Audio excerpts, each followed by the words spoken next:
என்ன செய்ய போகிறாங்க ஓபிஎஸ் அல்லது டிடிவி தினகரன் அல்லது திருமதி சசிகலா?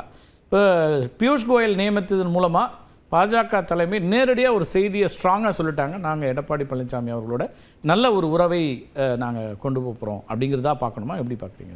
பாரதிய ஜனதா கட்சியை பொறுத்தளவில் இந்த 2026 தேர்தலை விடவும் 2029 நாடாளுமன்ற தேர்தலில் குறைந்தபட்சம் ஒரு 10 இடங்களையாவது பாஜக வெற்றி பெற வேண்டும் அப்படிங்கிற அந்த கருத்தாக்கத்தின் அடிப்படையில் தான் தங்களுடைய வியூகங்களை தொடங்கி இருக்கிறாங்கன்னு நான் பார்க்குறேன். ஏன்னா இன்றைக்கு 70 தொகுதிகள் அடங்கிய பட்டியல் அங்கே போய் 65ன்னு சொன்னாங்க. ஆமாம் 70ன்னு கடந்த வாரமே தகவல் இருந்தது. அதில் 50 தொகுதிகள் உறுதியாக பெற வேண்டும் என்று டிக் பண்ணியிருக்காங்க.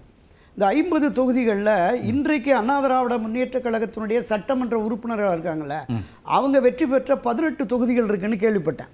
கொங்கு மண்டலத்தில் தென் மாவட்டங்களில் இவர்கள் வெற்றி பெற்ற 18 தொகுதிகளையும் கேட்குறாங்க அப்படின்னு. இப்போ இது தொடர்பாக தான் பேச்சுவார்த்தைகள் நடந்து. பொதுவாக கேட்கறது கேட்பாங்க, கடைசியாக என்ன ஃபைனல் ஆகுறதுங்கிறது தானே.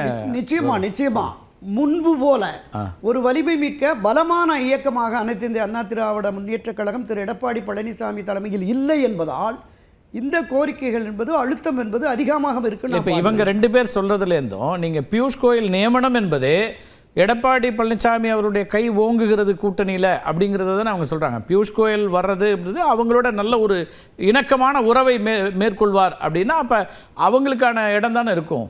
இல்லை, இது எப்போ நடக்குதுன்னா அவங்க தீர்மானம் போடுறாங்க, கூட்டணியில் எந்தெந்த கட்சிகளை இணைக்க வேண்டும் என்பதை முடிவு செய்யக்கூடிய அதிகாரம் திரு எடப்பாடி பழனிசாமிக்குன்னு.